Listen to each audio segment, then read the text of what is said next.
Let's Talk with Anna Glavinsky. I do indeed have Evan Morris with me on the line. Good morning. How are you? Good morning. I'm great. Thank you. Yeah, fantastic to see you. You've got a very exciting, daring, dashing story to share with us today. What was the inspiration for you behind writing this book? Yeah, it's interesting. After my father sadly passed away over 20 years ago now, I found out he was in a special operations executive, which he never told me, which was, for those who aren't familiar, was Churchill's Department for Ungentlemanly Warfare. I knew he'd been on a raid to Singapore Harbour, and I knew little bits of the story. But after he passed away, I started to develop a chronology of what had happened, and that's culminated in what seems to be a book that people like very much. And yeah. So, he didn't actually tell you this story himself, and then he was no longer there to share the words with you. So how did you go about informing yourself, especially as there was so much classified information around it?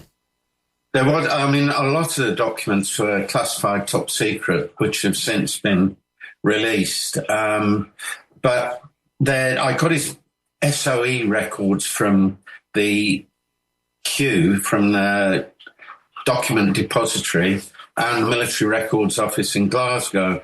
And I could see his military movements over that period of time.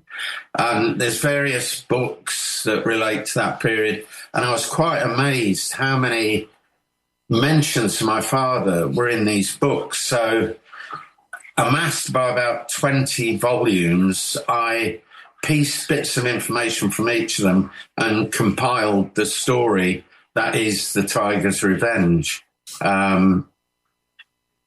It took over 3 years. Lockdown was helpful for me because it allowed me to concentrate my effort. To be fair, lockdown was different for so many people, and many people did really make a good job of it. What you said there about Churchill's group of ungentlemanly warfare. Could you go into that a little bit and explain what you're getting at with that? Yeah, well, the team that he worked with, 14 military and naval personnel, 3 were British, the remainder, the 11, were Australian. They were the inception of Special Forces. They were trained to levels of fitness and expertise that had never been attempted before. Their fitness, my father said, and he wasn't a boastful man. He was a miner from the Rhondda Valley who was below ground at 14 years of age, working in a pit a mile below ground. He said he could run over coral, razor-sharp coral. His feet were so tough. And their level of fitness, he could use plastic explosive, an array of weapons, and they were absolutely fearless. They sailed a little Japanese fishing boat from Sydney to Singapore, went ashore in 3 canoes and put magnetic mines on 7 Japanese ships and blew up 37,000 tons of shit in occupied Japanese Singapore harbour, and came back to the fishing boat and sailed back to Australia undetected. The Japanese never knew who committed that attack. It was just... And what amazes me is things like dam busters and cockleshell heroes. They're known to us all. But if you say to someone, Operation Jaywick, they'll scratch their head. What was that? It's unbeknown. And that was a big bit of my motivation to tell the story. And do you think the reason it was such an unknown story is because of the need for it to stay top secret for so long? And then would that be then combined with like the personality of your dad? You said he wasn't a boastful person. So, what was he like in carrying that story? Yeah, none of them were, to be fair. It's almost as if I know all the characters. They were very calm, quiet men.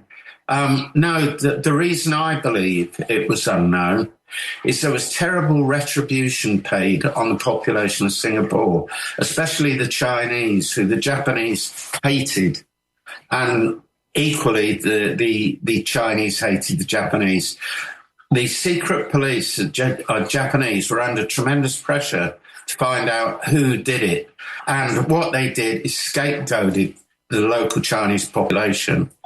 And one of the women, a heroine called Elizabeth Choi, who used to help the prisoners in Changi jail, the British prisoners, she was actually stripped naked and a very sensitive part of her body was electrocuted. And they did it in front of her husband to try and force a confession because they felt, secret police, the prisoners in Changi had initiated the attack through the local Chinese populations because they knew, and she was the most influential person in helping in the prison. So my belief, and I could actually prove this through the trials, because 14 of the Japanese secret police were actually hung after the war because of the retribution that they committed because of Operation WWII. So there was a shame on the British government and the Australian government for keeping it secret. Yeah, there must have been a guilt as well that hung heavily on your dad and the guys that they knew that they were the ones responsible for it. And my father never actually knew about the massacre. Wow. It was called the Double Tenth. It was not made public till 1990. The Australian government never recognised the Double Tenth massacre, as it would come to be known, because it was committed on the 10th of October 1943, was because of Operation WWII. It would have broken my father's heart because he felt he had been on a successful mission, as did the rest of the crew. But, it was a tragedy what happened. Absolutely, absolutely. It's heartbreaking. It makes your blood run cold. The story is called, or the book is called, The Tiger's Revenge. So why did you come up with that title? Which revenge are we talking about, and why the animal tiger? Well, the tiger, my father escaped Singapore, one of the very few unlucky people, with a guy called Ivan Lyon, who was a captain in the Gordon Highlanders Regiment. Lyon was a real character, and he was the commander of Operation WWII. And one night he went out into Little India in Singapore, had a few too many tiger beers, and he went into a local tattoo artist. And it was very unorthodox for an officer to do this. He had a massive Malay tiger tattooed on his chest. Now, he was the commander, so I've called it the Tiger's Revenge. But one of the big things as well, his wife, en route from Australia to meet him, was captured by a ship, a German surface raider, who handed his wife and young baby over to the Japanese, and she spent the war in a Japanese concentration camp. So the Tiger's Revenge is about how Ivan Lyon vented his anger in terms of getting back at the Japanese. So that's where the Tiger's Revenge comes from. And then, obviously it was a successful mission, and then it had its retributions, which in a way almost had nothing to do with, the reason behind the mission and what your dad and the tiger were trying to achieve. What were the impacts on the actual war? Their reasons for doing it. What was the impact of the success that they had? Well, 14 guys in a 70-foot Japanese fishing boat sank more ships in the Pacific arena, more Japanese ships, than the British Navy did. Ivan Lyons was recommended for a Victoria Cross. Wow. My father got the military medal, which is, I think, 2 removed from the Victoria Cross.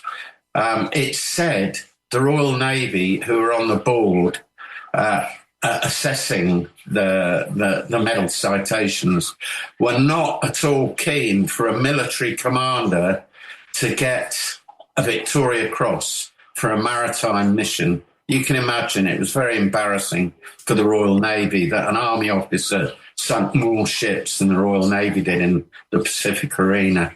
So it was a massive impact in that area.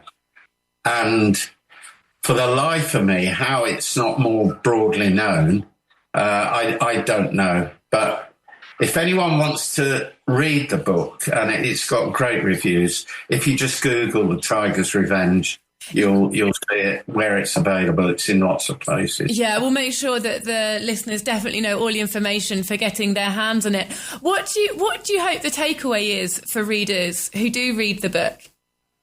Audaciousness. They said, they were terrified when they went 50. Bear in mind, they were 2,500 miles behind enemy lines. It was the deepest waterborne surface penetration of special forces of World War II. These are facts, undeniable. 50 miles behind enemy lines, they were terrified because they'd just entered. When they got 500 miles behind the lines, it felt quite calm and quite safe. Special forces know that today. And you see that happening in Ukraine today. The Ukrainians are committing forces deeply behind enemy lines in Russia, and they're not expecting them to do it. These rules were not realised back then. Everyone thought Ivan Lyon and my father were mad to contemplate going so far behind enemy lines. But when they got back unscathed, it was like, they felt absolutely deflated because they were expecting a hero's welcome and they never got it for something so. But the book probes and helps someone understand the nuances of the story. And I understand it in a way now that I never did. And it's been I had a very rewarding career myself, but this has been one of the most rewarding things I've ever done. And what do you think that your dad would make of the book if he were to read it? And in the process of writing the book, does it make you see your own father in a new light? I always knew he's an honourable guy. Some of the things I've found out, because he was actually a medic. He wasn't a killer, but he was trained to be, very adept at the art of doing damage, let's put it that a nice way. But the people he helped leaving Singapore, he helped hundreds escape, men, women and children. And he tended to some terrible, terrible injuries. I know things now I never did know, and it makes me very proud.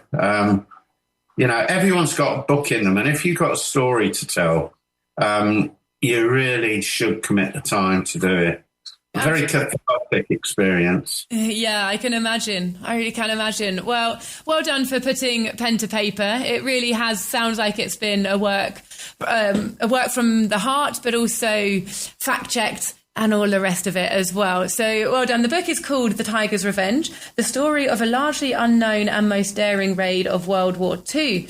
You can pop that into Google. It's by Evan Morris. You can also find it on Amazon or, of course, the Talk Radio Europe bookshop. Evan, thank you so much for your time and joining us this morning. Thank you. Take care. Bye. Bye.